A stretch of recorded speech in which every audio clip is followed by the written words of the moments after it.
right? So that is dividing into right and left hepatic arteries and supplying the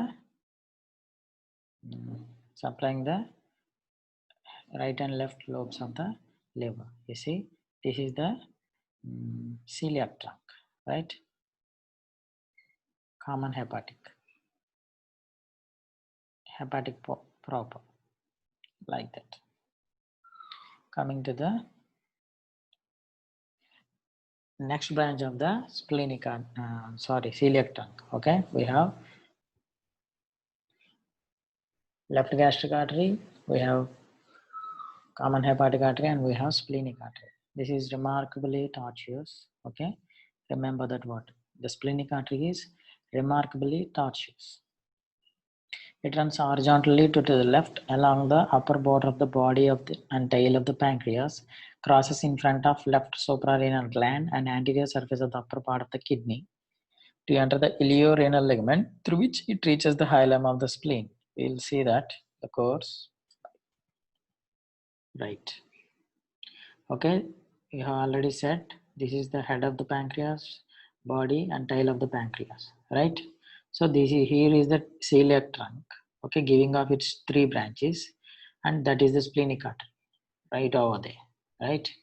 That is the splenic artery, and it is going to the spleen. The selected structure is spleen. The selected structure is pancreas, tail of the pancreas, body of the pancreas. So it is going along the body and tail of the pancreas, okay, parallel to it, and this is the suprarenal and this is the kidney, right? This is adrenal gland, okay, passing through them, right, and entering the spleen, right?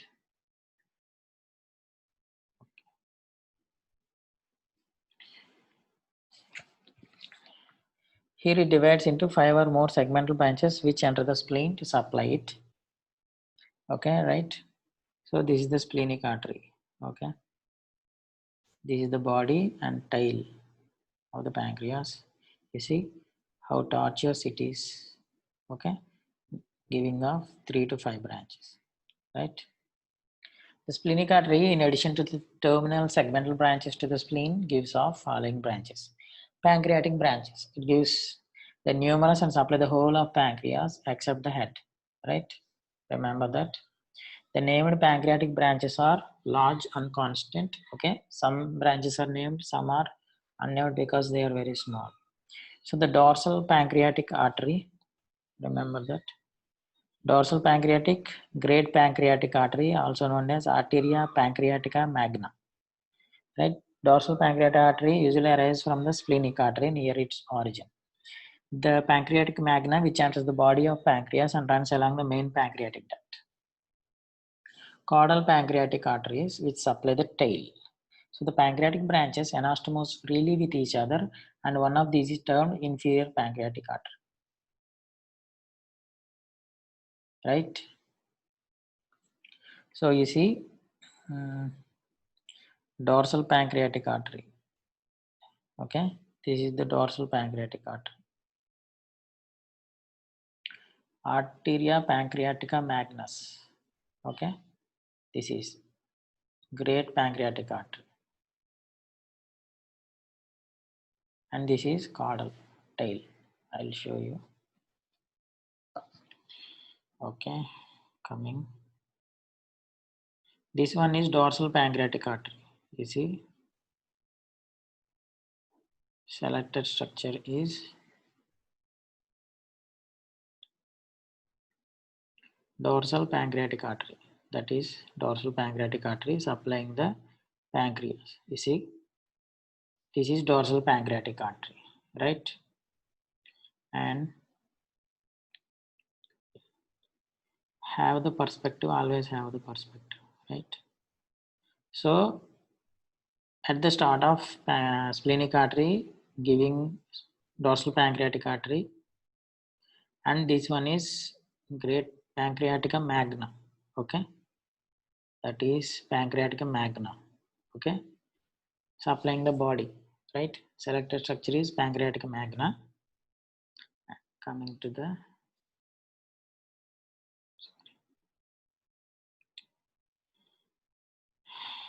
and supplying the tail is caudal pancreatic branches, right?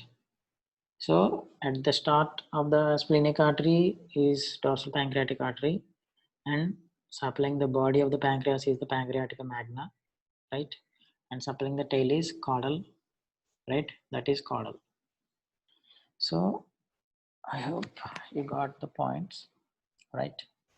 And there are also branches, short gastric arteries, 3 to 7 arise from the terminal part of splenic artery and supply the fundus of the stomach. Okay, let us see. Those are the short gastric artery. Okay, those are the short gastric arteries. Okay, the terminal branches of the splenic artery. Okay, this is spleen. Okay, so that is short gastric arteries. Those are okay, supplying the stomach. Stomach will be there, and also left gastroepiploic artery. So I said right gastroepiploic artery is a branch of gastroduodenal artery, whereas the left gastroepiploic artery is a branch of splenic artery. Terminal part of splenic artery near the hilum of the spleen and runs along the greater curvature of the stomach. Terminates by anastomosing with the right gastroepiploic artery. So right and left gastroepiploic arteries anastomose with themselves. I'll show you. Okay. This one is the right left gastroepiploic artery, a branch of spleen, right? Splenic artery, right left gastroepiploic artery, and this is right gastroepiploic artery, which is a branch of gastroduodenal artery. Okay, that is gastroduodenal artery giving off right gastroepiploic artery, which is anastomosing with left gastroepiploic artery of splenic artery. Right. So we are done with the celiac trunk. Right.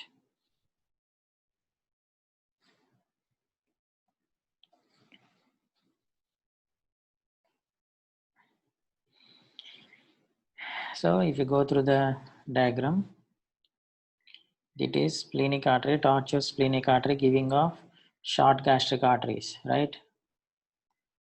Short gastric artery and giving off left gastroepiploic artery, which is anastomosing with the right gastroepiploic artery, right?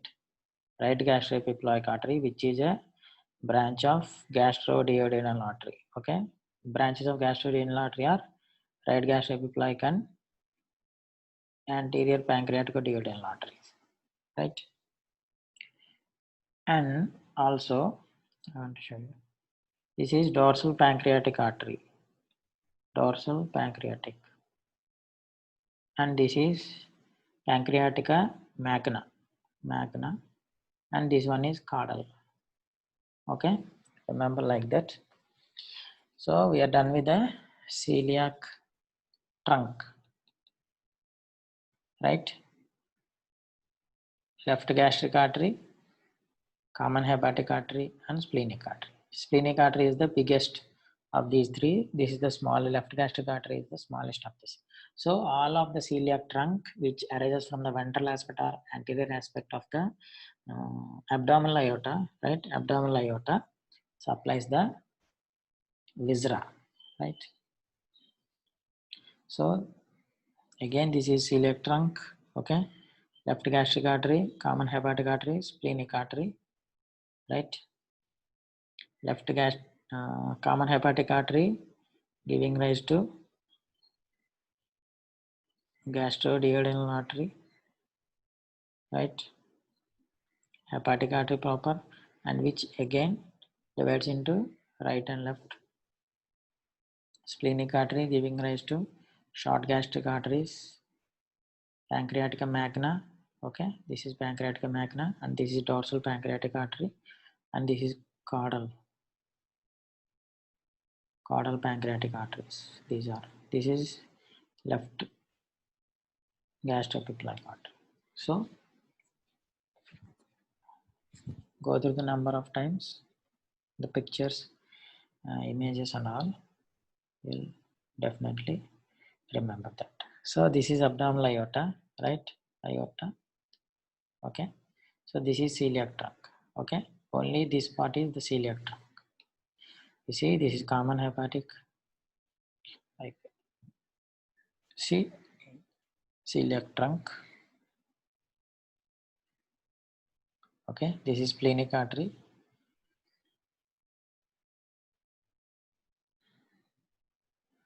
Remaining arteries. Coming to the superior mesenteric artery. Right, superior mesenteric artery arises from the front of the abdominal aorta, 1 centimeter below the celiac trunk at the level of L1 vertebra. It's sandwiched between splenic vein and the left renal vein below. I will show you.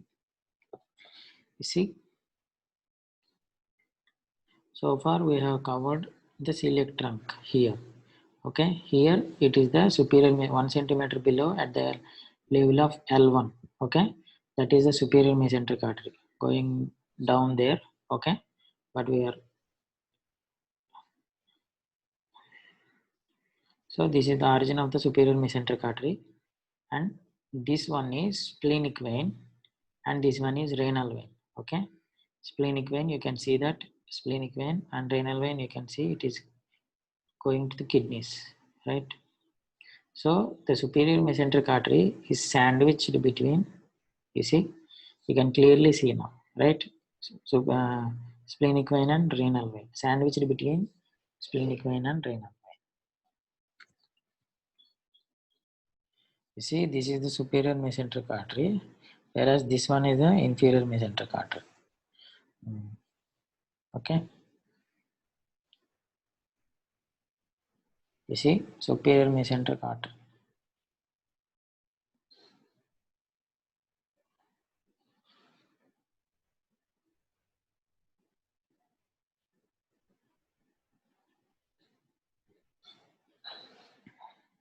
See, this is the superior mesenteric artery. Just below 1 centimeter below the celiac trunk. Coming to the inferior mesenteric artery, it arises from front of the abdominal aorta 4 centimeter above the bifurcation of aorta at the level of L3. Okay, so this is inferior mesenteric artery. This one is the superior. This is superior. This is inferior. See the branches. This is inferior mesenteric artery. Right.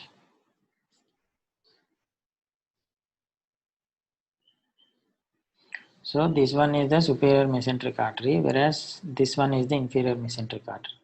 You can clearly see that, right?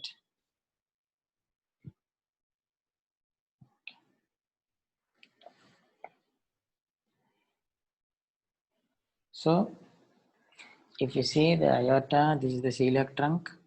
Between celiac trunk and superior mesenteric artery lies splenic vein, spleen. Okay, so it is sandwiched between splenic vein and left renal vein. Okay, this is left renal. We have seen that, right? And also remember the levels. Coming to the dorsal groups, right? Dorsal groups means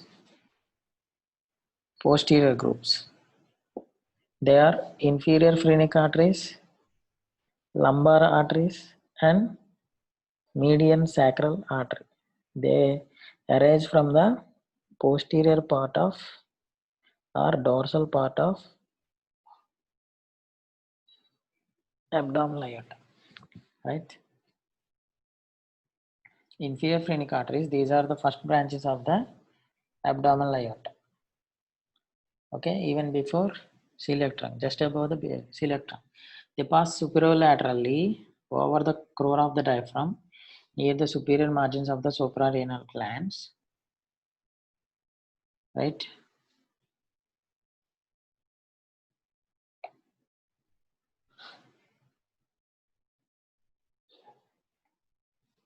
And ramify onto the inferior surface of the diaphragm. They also give some superior suprarenal arteries to the corresponding suprarenal glands. Okay, you see, this is the celiac trunk, right? Celiac trunk. So these are the inferior phrenic arteries, right? Phrenic means diaphragm. You see, inferior phrenic artery, right and left, right? You see that?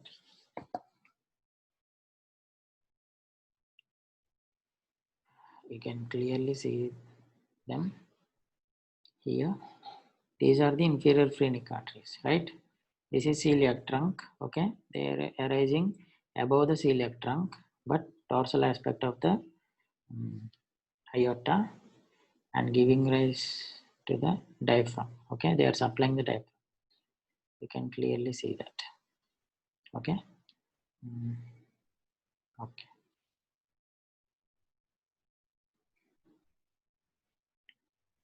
Coming to the lumbar arteries, the four pair of these arteries are on the posterior surface. They pass laterally on the surface of the bodies of the lumbar vertebrae. Okay, they pass laterally to the lumbar vertebrae and then backward deep to the psoas major. Okay, the tendinous arches of the psoas major. The fifth one is represented lumbar branch of iliolumbar artery. They arise from median artery. I'll show you. So lumbar arteries. These are the lumbar arteries. 1, 2, 3, 4. 4 and they are paired because okay, and these are the lumbar arteries. I'll show you.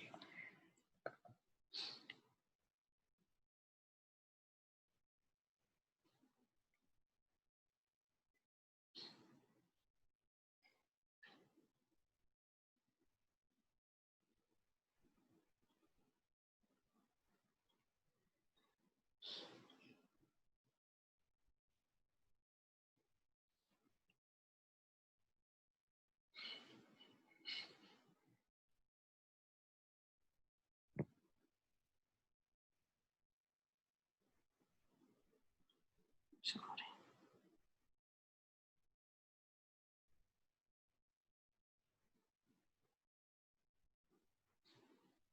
We'll add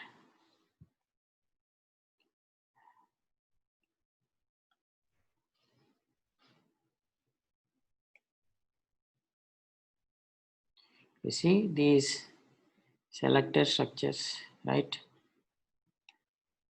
This one and this one are the lumbar arteries. You see they arise from the dorsal aspect and goes back to the lumbar bodies, vertebral bodies, lumbar vertebral bodies. Okay, and if you add psoas major, okay, actually just we'll add that. So they go through the tendinous arches of the psoas major, right? They are going through the psoas major, right? That is psoas major for us, right? Next one is median sacral artery. It arises from the back of the abdominal artery just above its bifurcation, downward to the medial plane into the pelvis and ends at the coccygeal body, fifth lumbar artery. Okay, this is median sacral artery, right? This is here only. You see, this is the median sacral artery.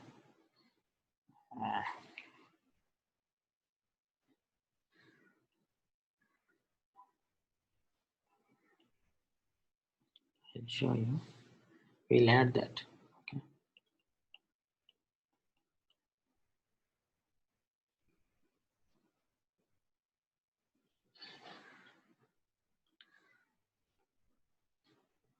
You see, selected structure, right?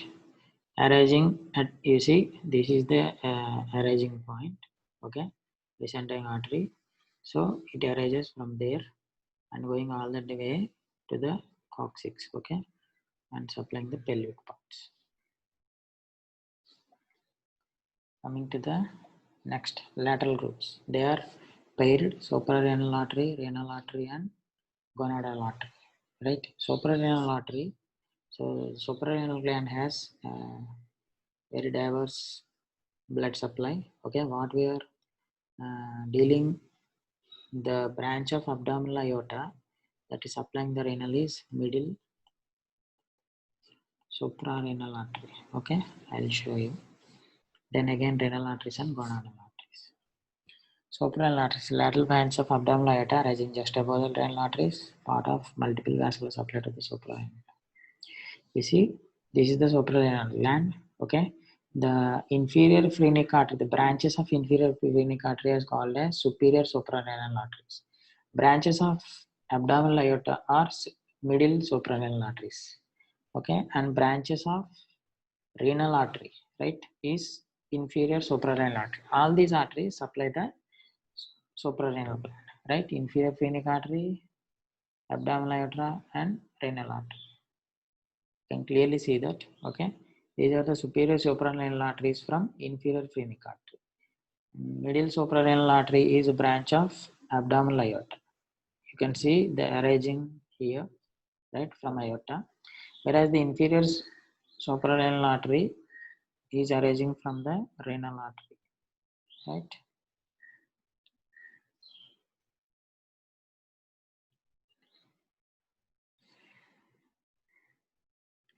Renal arteries. These are large, wide-bored, straight vessels.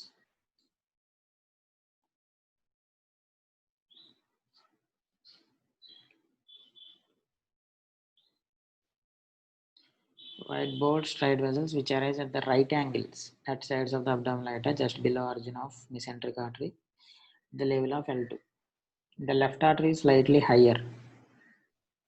Remember that left is higher than the right artery, whereas the right artery is longer than the left artery. So left kidney is higher.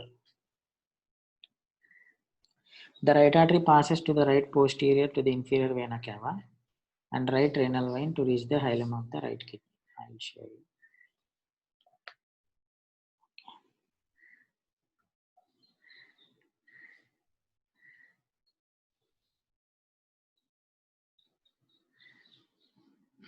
You see, this is the right renal artery. Okay, renal artery. This is left. Okay, left is higher than right. Okay, this is superior vena cava. These are the renal veins. Okay, so the renal veins and superior vena cava are related to renal arteries. The right artery passes right posterior to the inferior vena cava and renal vein. See, renal vein posterior to the inferior vena cava and renal vein. Okay. Left renal artery passes to the left posterior to the left renal vein and reach the hilum kidney, in front by the inferior mesenteric vein. So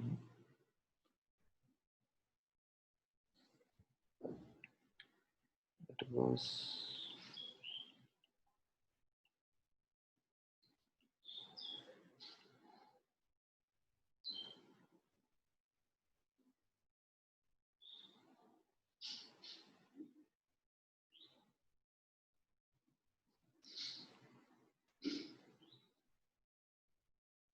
Okay. Okay.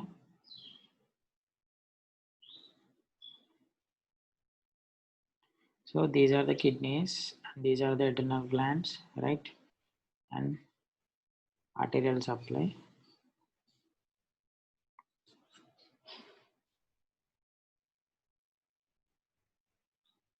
So these are the renal arteries. Coming to the gonadal arteries, that is testicular artery in male and ovarian arteries in female, right? The gonadal artery is longer and slender, right? Whereas from front of aorta, a little below the origin of the renal arteries.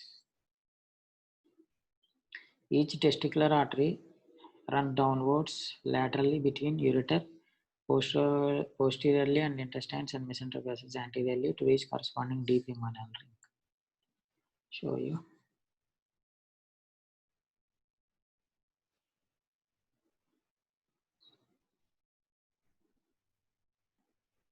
So I will select. The selected structures are gonadal arteries. Okay, these long and slender arteries are gonadal arteries. Okay, testicular arteries in male and ovarian arteries in female. Okay, you remember this is selected structure. Sorry.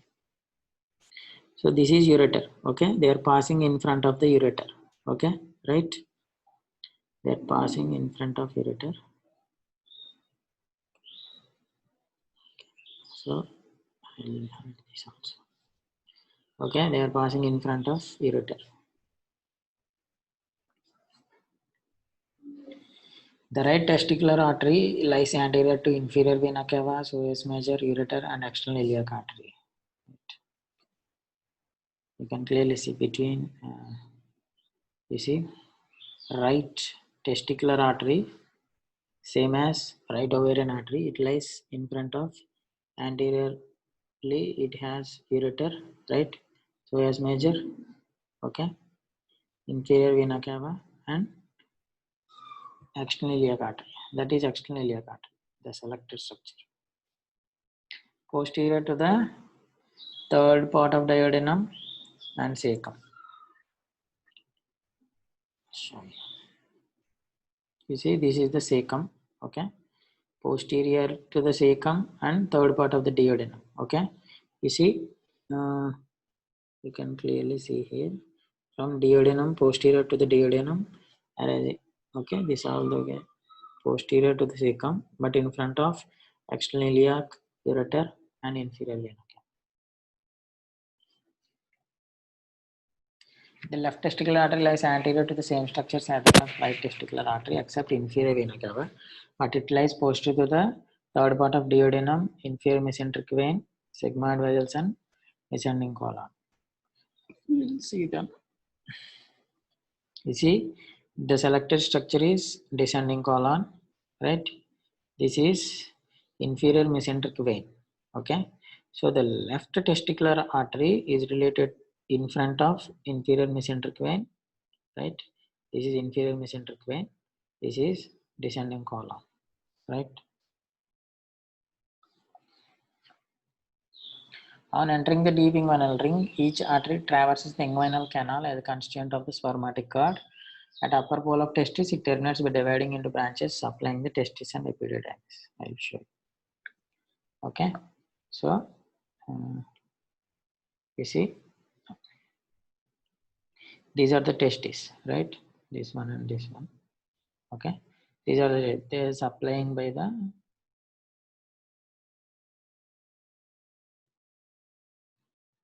selected artery is gonadal artery, right? The Wavern arteries have arisen and course similar to testicular arteries except that they cross the external iliac vessels about 2.5 cm inferior to the origin of the pelvic brim or enter the pelvis. At pelvic brim, each ovarian artery enters the suspensory ligament infundibulum pelvic ligament of the ovary, runs into enter the broad ligament and then runs below the uterine tube medially and terminates anastomically in the uterine artery at the supralateral angle of uterus. Sure.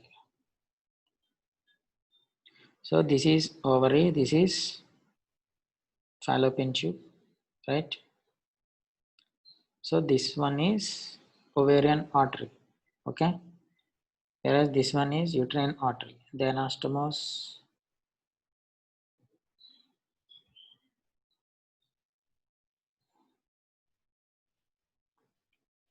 will add uterus here.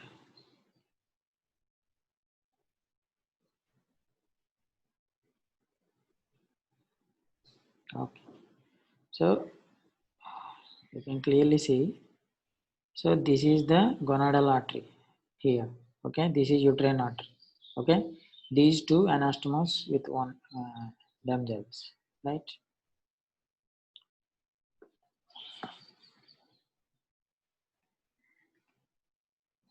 Okay, long, slender, long, slender. Coming to the termination, common iliac arteries. These are the terminal branches of the abdominal aorta. Each artery begins in front of L4 vertebra, half inch to the left of median plane. Left common iliac artery is shorter than the right common iliac artery. Each artery courses downwards and lateral and downwards in front of sacroiliac joint by dividing into external and internal iliac arteries, right? So this is common iliac artery dividing into external and internal iliac arteries. Okay. You see, this is the common iliac artery. The abdominal aorta is terminating as common iliac artery. Again, it is external iliac artery and this is internal iliac artery. Internal iliac artery, external iliac artery. External iliac artery continues as femoral artery beyond the inguinal ligament, right? See, internal and external iliac arteries and common iliac arteries. The right common iliac artery passes in front of the inferior vena cava. Right common iliac vein is posterior to and medial to it. I will show you. You see, right. This one is right. Right common iliac and left common iliac. This is left common iliac. So right common iliac passes in front of inferior vena cava. This is inferior vena cava, right? And right common iliac vein is posterior to and medial to it. This is right common iliac vein, right? Right common iliac vein is posterior to it, right? Posterior to it. You can clearly see that. The left common iliac artery is lateral to the left common iliac vein. Show you. Sorry. So if you see that this is left common iliac artery, the left common iliac vein is lateral to it. Okay, whereas right common iliac vein is posterior to it. You see.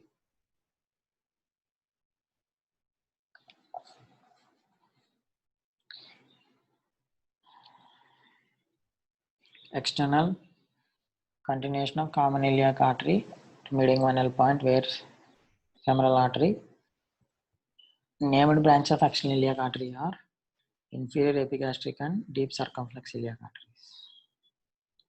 External, right? Arrays inferior epigastric artery arrays above the inguinal ligament and runs upwards and medially in the extraperitoneal tissue deep fascia transversalis. Pass along the medial margin of the deep inguinal ring, whereas it hooked laterally by ductus deferens or round ligament of the uterus. I will show you.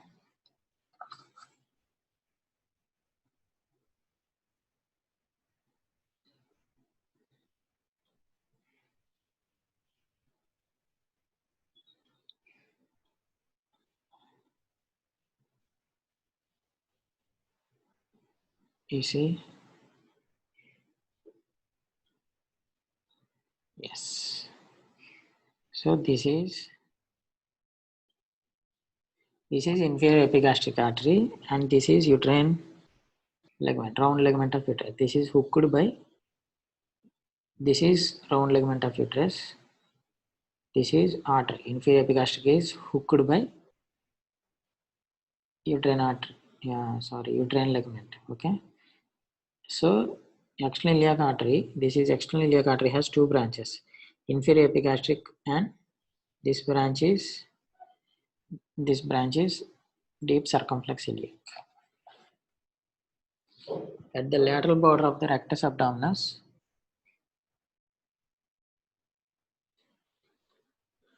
it pierces fascia transversalis to enter the rectus sheath in front of arcuate line.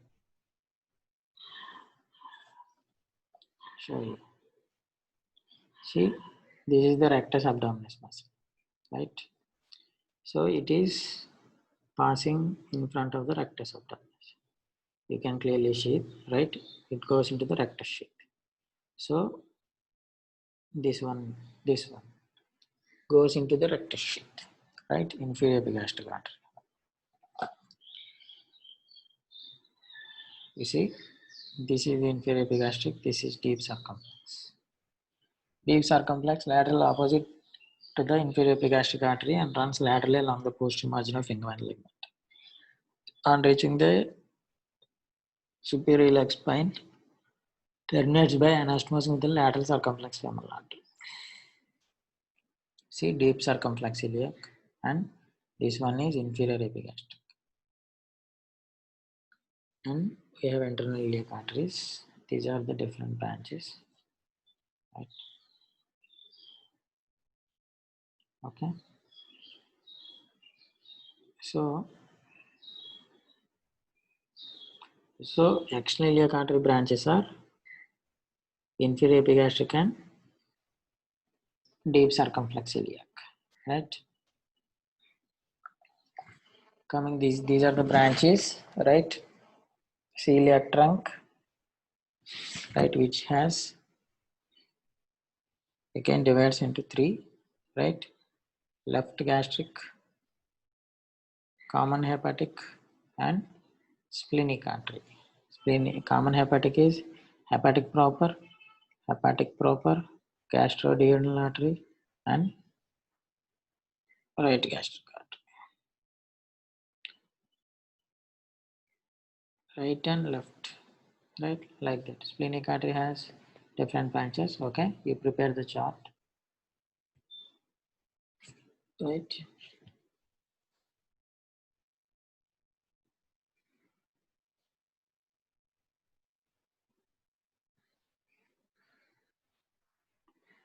And this also will help you. These are different branches, right? This is the whole branches course of the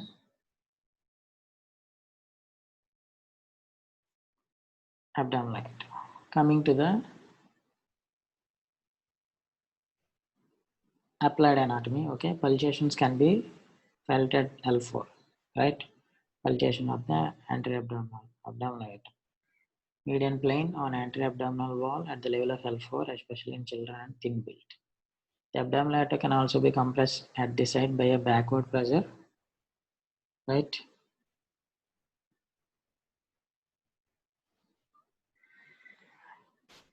On the anterior abdominal wall. Coming to the aneurysm. Aneurysm means a localized dilatation of the any vessel. Okay. Commonly occurs below the origin of the renal arteries. Okay. Infrarenal region. It is called. Most common cause of aneurysm is atherosclerosis. Clinically, it is present as pulsatile and expansible abdominal mass, typically just prior to and to the left of umbilicus. The origin of renal artery is an important landmark in the abdominal aortic aneurysm.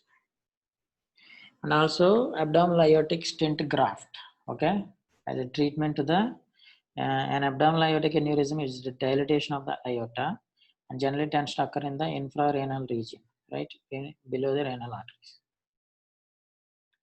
As the aorta expands, the risk of rupture increases and is now generally accepted when the aneurysm reaches 5.5 centimeters or greater. Operation will significantly benefit the patient. 5.5 centimeters. For many years, the standard treatment of repair was an open operative technique, which involved the large incision from Gifford process of the sternum to the symphysis pubis. Okay, just understand that from Gifford process to the pubis, they give large incision and aneurysm is excised and a tubular oven graft was sewn into the place. Recovery may take number of days, weeks. Most patients are in ICU after the operation. But the further development of techniques have led to a new type of procedure being performed to treat abdominal aortic aneurysm is called as the endovascular graft, right? Endovascular graft. The technique involves surgically dissecting the femoral artery below the inguinal ligament, right? So the below inguinal ligament, they dissect femoral artery. And small incision is made in femoral artery, and the preloaded compressed graft with metal support struts is passed on large catheter into abdominal aorta through femoral artery. So the catheter is passed through the femoral artery up to the abdominal aorta, right? The graft, it is guided by X-ray lining the inside of the aorta. Limb attachments are made to graft that extend into the common iliac vessels. Okay, it will be this bifurcated tube device effectively executes the abdominal aortic aneurysm. This type of device is not suitable for all patients. Patients who receive this device do not need to go to the intensive care unit. Many patients leave the hospital within 24 to 48 hours. Importantly, the device can be used for patients who are deemed unfit for surgical repair, right? So you see, this is the abdominal aortic aneurysm, right? And this is after the graft. This is graft, right? These are the CT angios. You see, this is the uh, volume, okay? CT angio volume. See, the dilatation of aorta, abdominal aortic aneurysm, abdominal aortic aneurysm, right? So that is the